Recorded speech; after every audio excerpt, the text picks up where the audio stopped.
Hello aspirants and welcome to job का सफर YouTube channel. मैं हूं अभिषेक भारद्वाज। तो इंडियन एयरफोर्स अग्निवीर वायु की जो है वैकेंसी आ चुकी है, ठीक है। इसके लिए शॉर्ट वीडियो मैंने ऑलरेडी डाल चुका है, जिसका लिंक आपको डिस्क्रिप्शन में मिल जाएगा। यहाँ पर हम इसके कंप्लीट इन्फॉर्मेशन के बारे में जानेंगे, ठीक है। तो स्टार्ट करते हैं। सबसे पहले हम जान लेते हैं कि ये जो वैकेंसी है ये अभी आई नहीं है, ये 8 जुलाई से इसके ऑनलाइन एप्लीकेशन स्टार्ट हो जाएंगे, ठीक है। तो आप इसको अप्लाई कर सकते हैं। तो 8 जुलाई 2024 से लेकर के 28 जुलाई 2024 तक आप इसको अप्लाई कर सकते हैं। इसका लिंक मैं डिस्क्रिप्शन में दे दूंगा, आप सीधा जाके वहां से अप्लाई कर पाएंगे, ठीक है। और ध्यान रखना, इन्होंने एग्जाम डेट भी दे दी है कि 18 अक्टूबर से आपके एग्जाम स्टार्ट हो जाएंगे। दोबारा बता देता हूं मैं, 8 जुलाई 2024 से लेकर के 28 जुलाई 2024 तक आप इस फॉर्म को अप्लाई कर सकते हैं, ठीक है। और 18 अक्टूबर से आपके एग्जाम भी स्टार्ट हो जाएंगे। इसका जो एप्लीकेशन है वो अग्निवीर वायु इनटेक 02/2025 है, ठीक है। तो हम स्टार्ट करते हैं इसके सबकी सब एलिजिबिलिटी को जानना। सबसे पहले हमने बता दिया है कि 8 जुलाई 2024 सुबह 11 बजे से जो है आप इसकी एप्लीकेशन स्टार्ट कर सकते हैं। सब कुछ ऑनलाइन ही होगा आपको, ठीक है। ये आप यहाँ पे लिंक दे रखा है, इस लिंक को मैं दे दूंगा आपको, ठीक है। डिस्क्रिप्शन में आप आराम से वहां जाके अप्लाई कर सकते हैं। और 28 जुलाई, ध्यान रखना सिर्फ 20 दिन ही मिले हैं, 8 जुलाई से 28 जुलाई तक आप इसको अप्लाई कर सकते हैं, ठीक है। मैं पहले बता देता हूँ कि ये जो जॉब है ये 4 साल की जॉब होती है, पर हाँ ये आपके एक्सटेंड हो सकती है, आप यहाँ परमानेंट भी बन सकते हैं, ठीक है। उसके लिए क्या प्रक्रिया है या क्या उसकी सारी इन्फॉर्मेशन है वो भी हम सब इस वीडियो में जानेंगे, ठीक है। तो आराम से आप इस वीडियो को सुनिए और समझिए। तो स्टार्ट करते हैं। यहाँ पे एलिजिबिलिटी की बात कर लेते हैं। तो पहले हम बात करेंगे आपकी डेट ऑफ बर्थ की। तो अगर आपकी डेट ऑफ बर्थ 3 जुलाई 2004 और 3 जनवरी 2008 के अगर बीच में है, ठीक है, या इन दोनों डेट को भी है, तो आप इस फॉर्म को अप्लाई कर सकते हैं, ठीक है। दोबारा सुन लो, 3 जुलाई 2004 से लेकर के 3 जनवरी 2008 के बीच में अगर आपकी डेट ऑफ बर्थ है, जहाँ पे इन दोनों डेट में भी अगर आपकी डेट ऑफ बर्थ है, तो आप इस फॉर्म को अप्लाई कर सकते हैं।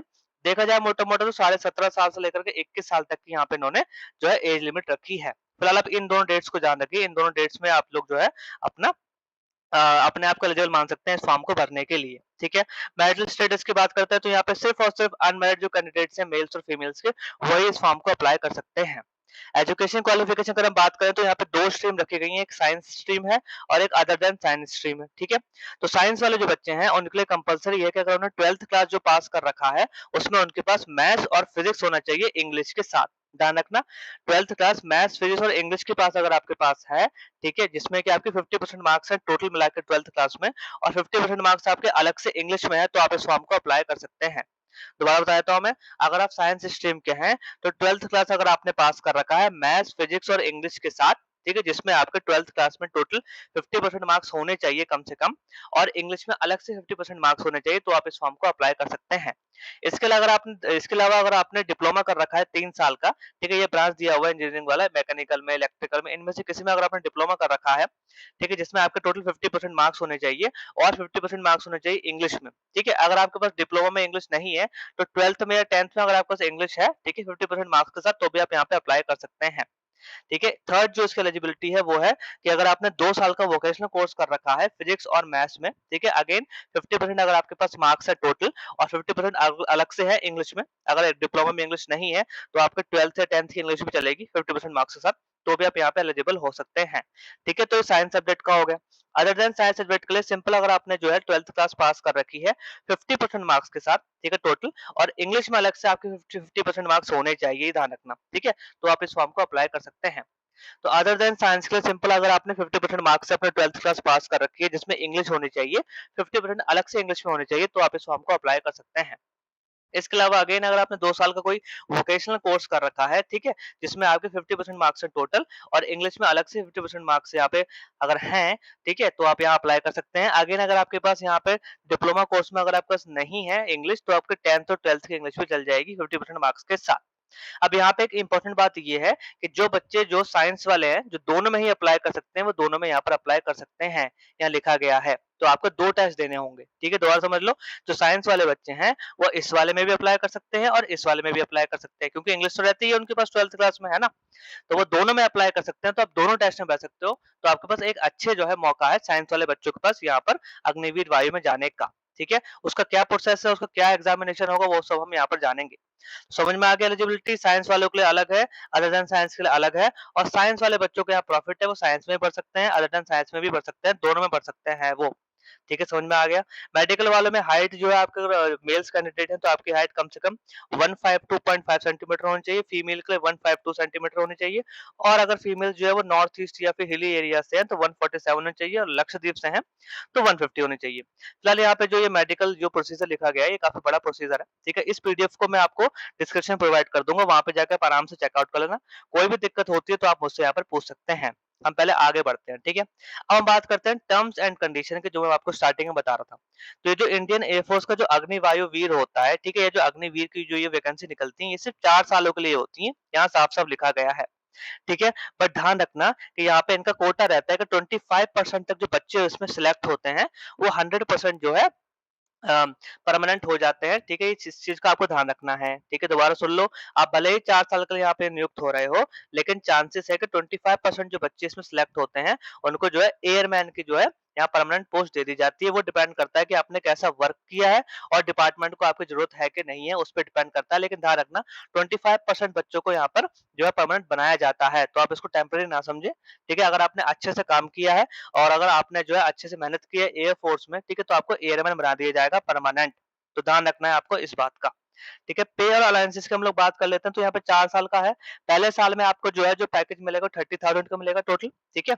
और सेकंड ईयर में 33,000 का मिलेगा, थर्ड में मिलेगा 36,500 का और फोर्थ में मिलेगा 40,000 का आपको यहाँ पे पैकेज मिलने वाला है। ये मंथली बता रहा हूँ मैं, ठीक है?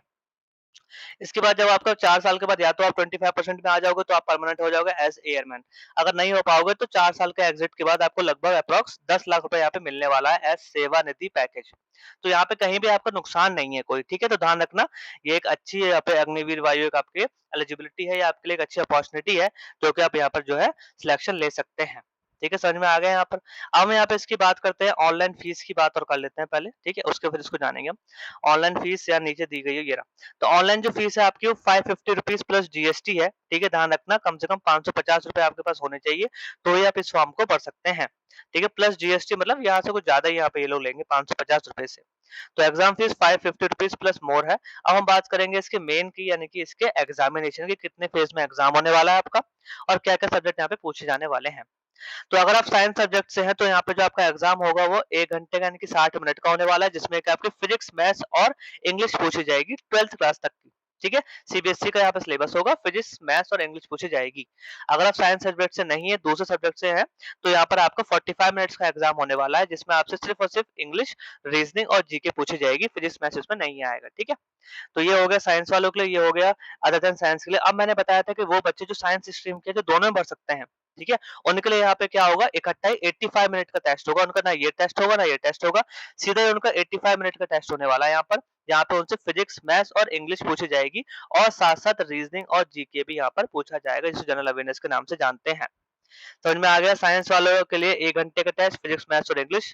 अदर देन साइंस वालों के लिए 45 मिनट्स का टेस्ट जिसमें इंग्लिश, रीजनिंग और जीके और वो बच्चे जो साइंस स्ट्रीम के और दोनों सब्जेक्ट पढ़ सकते हैं उनके लिए टोटल 85 मिनट्स का टेस्ट फिजिक्स, मैथ्स और इंग्लिश, रीजनिंग और जनरल अवेयरनेस के साथ। ठीक है? ये दोनों जो है आपके एक साथ ही हो जाएँगे। ठीक है? इसका ध्यान रखना है आपको। अब हम बात करते हैं इसके मार्किंग स्कीम की। तो मार्किंग स्कीम में आपको हर करेक्ट आंसर के लिए 1 मार्क दिया जाएगा। अगर आप क्वेश्चन को छोड़ देते हैं तो आपको 1 भी मार्क्स नहीं मिलेगा और अगर आपने गलत अटेम्प्ट किया तो 0.25 की यहाँ पे नेगेटिव मार्किंग भी है। तो ध्यान रखना है आपको जो आपको आता हो उसी को टिक करना, ठीक है? नहीं तो आपकी नेगेटिव मार्किंग हो जाएगी। ये हो गया आपका फेज़ 1। फेज़ 1 होने के बाद आपकी कट ऑफ जारी की जाएगी, ठीक है? नॉर्मलाइज़ स्कोर करने के बाद फिर आपको बुलाया जाएगा फेज़ 2 के लिए। फेज़ 2 में मेन आपको डॉक्यूमेंट वेरिफिकेशन होगा जहाँ पर आपको ओरिजिनल डॉक्यूमेंट से लेकर के जाने हैं। ये सब लिस्ट यहाँ पे लिखी हुई है एबीसीडी, ठीक है? क्या-क्या आपको लेकर के जाना है, आप आराम से इसे चेकआउट कर सकते हैं यहाँ पर, ठीक है? मैं इस पीडीएफ को आपको अप्लाई कर दूँगा, ये आपको दे दूँगा यहाँ पे डिस्क्रिप्शन बॉक्स में, ठीक है? और इसके साथ-साथ फेज़ 2 में डॉक्यूमेंट वेरिफिकेशन के साथ-साथ आपका फिजिकल फिटनेस टेस्ट होने वाला है, जिसमें कि आपको जो है 1.6 किलोमीटर रन करना है 7 मिनट के अंदर मेल कैंडिडेट्स के लिए और 8 मिनट के अंदर फीमेल कैंडिडेट्स के लिए, ठीक है? इसके अलावा पीएफटी 2 में आपके पुशअप, सिटअप, स्क्वाट्स वगैरह होंगे, इसको ध्यान से पढ़ लेना, ठीक है? फीमेल के लिए ये सब होगा। कोई भी डाउट होता है तो आप पूछ सकते हैं कमेंट बॉक्स में जा करके, ठीक है? और इसके अलावा आपके पास एक एडेप्टेबिलिटी टेस्ट भी होने वाला है। एडेप्टेबिलिटी टेस्ट का मतलब होता है कि आप एलिजिबल है कि नहीं फिजिकली, फिजिकली फिट है कि नहीं इंडियन एयर फोर्स में आने के लिए, उसे कहते हैं एडेप्टेबिलिटी टेस्ट। तो फेज 1 में आपका ऑनलाइन एग्जाम होने वाला है, ठीक है? कितने कैसे-कैसे क्या होगा मैंने सब बता दिया। फेज 2 में आपको डॉक्यूमेंट वेरिफिकेशन होंगे, फिजिकल टेस्ट होगा और एडेप्टेबिलिटी टेस्ट होगा। जिसमें कि आपसे पूछे जाएँगे कुछ क्वेश्चन पूछे जाएँगे, ठीक है? आपकी फिजिकल फिटनेस को चेक किया जाएगा कि आप एलिजिबल है कि नहीं, एलिजिबल है कि नहीं इंडियन एयर फोर्स में आने के लिए, ठीक है? ये हो जाएगा आपका एडिटिबिलिटी टेस्ट। इसके बाद जो फेज़ 3 है, इसमें आपका मेडिकल एग्ज़ाम होने वाला है, ठीक है? पूरे अच्छे से मेडिकल आपका लिया जाएगा और अगेन डॉक्यूमेंट चेक किए जाएँगे और उसके बाद एक कट ऑफ जारी की जाएगी एंड देन आपको जो है बना दिया जाएगा अग्निवीर वायु। तो ये पूरी इन्फॉर्मेशन थी इंडियन एयर फोर्स के अग्निवीर वायु की, जो कि 8 जुलाई से आने वाला है।